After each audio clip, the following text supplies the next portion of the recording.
سلام به شما که درون ما رو گوش میدین. خیلی خوشحالم که امروز در کنارتون هستم و قراره که وقت ارزشمندتون رو به پادکست امروز درون ما اختصاص بدیم. در مورد پارانوید میخوایم صحبت بکنیم. اختلالی که صحبت کردن در موردش واقعا سخته و میتونم بگم که هممون دور و نزدیک یه تجربه‌ای ازش داشتیم و متاسفانه مسئله‌ای هستش که توی کشور ما حداقل به وضوح دیده میشه. میتونم بگم که در آقایون خیلی بیشتر از خانوماست و حالا مطالبی که امروز میخوایم بگیم بیشترش از کتاب عشق ویرانگر اثر براد جانسون هستش که در مورد اختلالات شخصیتی در مورد صحبت شده. اختلال شخصیت پارانوید یا PPD اختلالی هستش که مربوط میشه به آدم‌هایی که نسبت به دیگران احساس منفی دارن، شک دارن و در مورد این شکشون و این احساس منفیشون هیچ گونه سندی نمیتونن ارائه بدن. یعنی فقط فیلینگی بر اساس احساسشون میان میگن که این آدم داره به من خیانت میکنه، این آدم داره به من دروغ میگه، این آدم میخواد به من صدمه بزنه. نمیدونم تا حالا این موضوع رو تجربه کردین یا نه. توی یه جمعی نشستی، مثلا یه نفر انگار نسبت به همه یه ظن عجیب و غریبی داره که چرا به من اینجوری نگاه میکنی؟ یا چرا الان این حرف رو زدی؟ به پارتنرشون حالا مثلا سوالایی که از پارتنرشون میپرسن، تو من وفاداری؟ داری به من خیانت میکنی؟ میخوای به من آسیب بزنی؟ و نگرانی عمده‌شون با این سوال شروع میشه: راجع به من چه چیزایی میدونی؟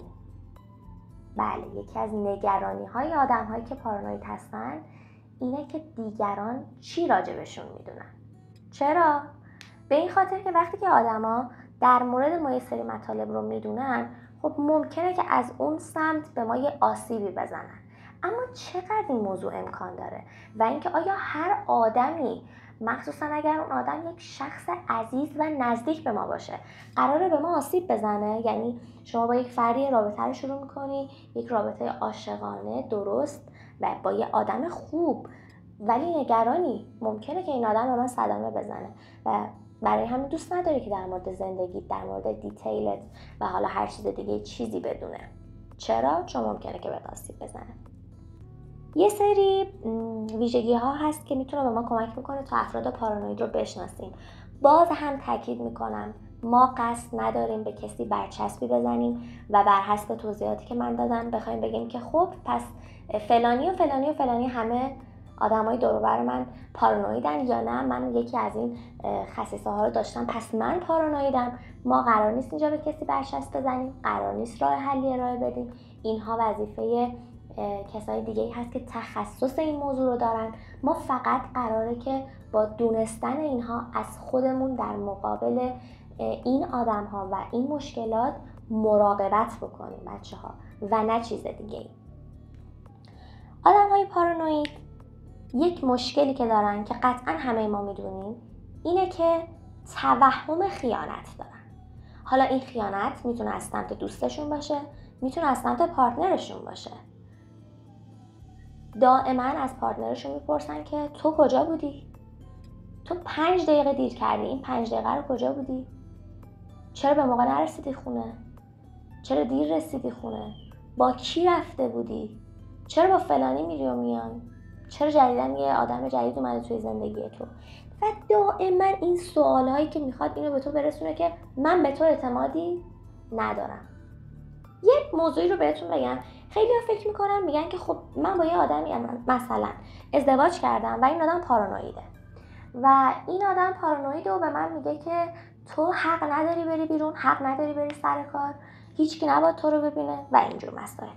بعد طرف پیش خودش میگه که خب من به حرف این آدم گوش میدم که زندگیمو نگه دارم دیگه، من نمیرم بیرون، من معاشرتی انجام نمیدم، من تو خونه میمونم.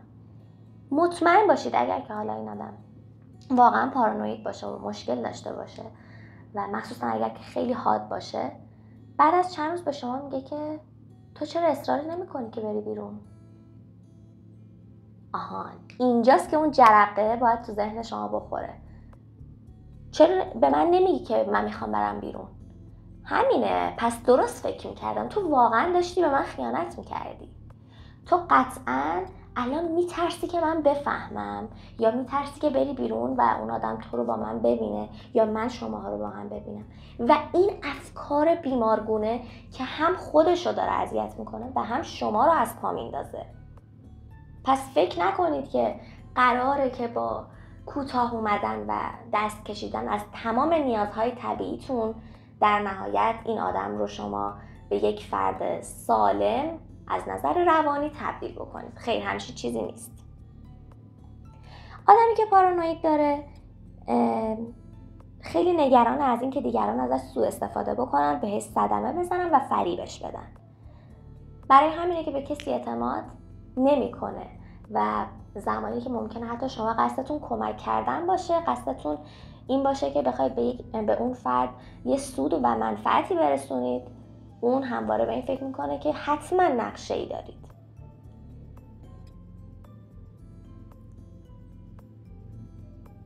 جالب قضیه اینه که حتی نسبت به تحسین‌های آدمام گارد دارن. یعنی فرضاً شما ازشون تعریف میکنید، از استایلشون، از شخصیتشون، از منششون و حالا هر چیز دیگه، و اون آدم احساس میکنه که یا دارید تمسخرش میکنید یا یه نقشه‌ای دارید، یه کاسه‌ای زیر نیم کاسه است. به هر حال هر چیزی جز هدف واقعی شما. و این خیلی عجیب و غریب و ترسناکه. قطعاً اگر که حالا با اینجور آدم در ارتباط بوده باشین، اینو حس کردین که حتی وقتی که از اون آدم دارین تعریف میکنیم، اون آدم احساس میکنه که همون لحظه میخواد وارد گارد دفاعی بشه، شروع کنه با ما بحث کردن و اینکه حس کنه که ما داریم اینجوری میخوایم یه جورایی اعتمادش رو جلب بکنیم تا در نهایت اون آسیبی که هدفش رو داریم بهش برسونیم. افراد پارانوید بسیار کینه‌ای هستن. بسیار کینه‌ای هستن. و زمانی که از شما کینه‌ای به دل بگیرن، باید منتظر واکنش باشید. و این واکنش همواره با خشم همراهه. یعنی این واکنش اینجوری نیست که شما مثلا اینو توی جمعی حالا باشه شوخی کردی و اون ناراحت شده، حالا بخواد به همین منوال بگذرونه. قطعاً یه کاری میکنه، ضربه‌ای میزنه محکم‌تر از ضربه‌ای که شما حس کردین. اگر با یه آدم پارانوید در ارتباط هستین، در نظر داشته باشید که زندگی شما یک اتاق بازجوییه و قراره که بعد از هر مهمونی، بعد از هر حرف، رفتار، این اتاق بازجویی برای شما فراهم بشه، شما بشینین، پارتنرتون بشینه و بازجویی بشین. چرا اینجا این حرف رو زدی؟ حواسم بود که نگاهت رو فلانی بودا. میدونین این جمله هاییه که میخوام بهتون کلید واژه بدم. واسه چی بهش خندیدی؟ این شوخیای مسخره رو میکرد، من حواسم بود که تو داشتی به این شوخیاش میخندیدی. حواسم بود که داشتی به فلانی نگاه میکردی. این جمله ها، اینا رو شنیدین، خودتون بفهمین قضیه از چه قراره. یه موضوعی که وجود داره اینه که متاسفانه توی رمان ها، توی کتاب ها، توی فیلم هایی که ما میبینیم، شخصیت مرد داستان که خیلی هم آقای خوش‌تیپ، هیکل ورزشکاری، بسیار زیبا و دارای ویژگی‌های مردانه رو میان واسه ما چجوری ترسیم میکنن. این بازیگر رو میارن با همه این ویژگی‌هایی که بهتون گفتم و بعد شخصیت این بازیگر توی این داستان فیلم چطوره؟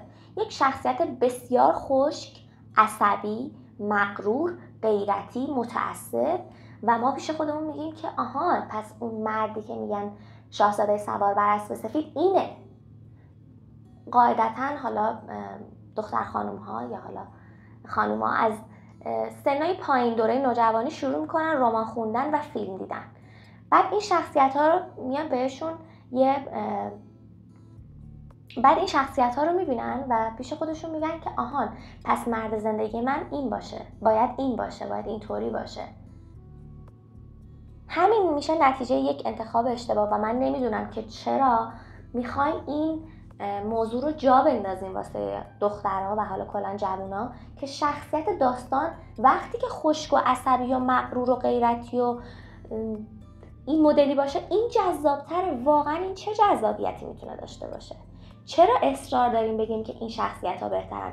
این میتونه ویژگی های این فردی باشه که 100% پارانویده.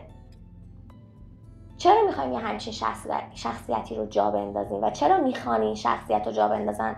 واقعا جوابی براش ندارم. عزیزان، اگر که با یک فرد پارانوید در ارتباط هستین و حالا میخواین این رابطه رو کات بکنین، حتما با فکر و آگاهی این کار رو انجام بدین. همونطور که گفتم، افراد پارانوید زمانی که این توی یه همچین موقعیتی قرار میگیرن قطعا میخوان واکنش نشون بدن، انتقام بگیرن و جواب بدن به کار شما. پس برای اینکه از هر گونه آسیب دور باشین، حتما با یک مشاور روانشناس در ارتباط باشین و حتی این روند کات کردن این رابطه رو هم با فکر و اصول و آگاهی پیش ببرین. چرا که هدف این هستش که کمترین آسیب رو در این جریان شما ببینید و از هر گونه اتفاق خدای نکرده غیر قابل جبران دور باشین. دلایلی ممکنه وجود داشته باشه که این فرد پارانوید شده باشه. مثل همیشه یکی از دلایل میتونه این باشه که یکی از والدین دچار PPD یا همون اختلال شخصیت پارانوید باشه و این توی خونه این رفتار رو دیده و ضبط کرده و توی ذهنش هست و فکر میکنه که توی یک رابطه این موضوع عرفه.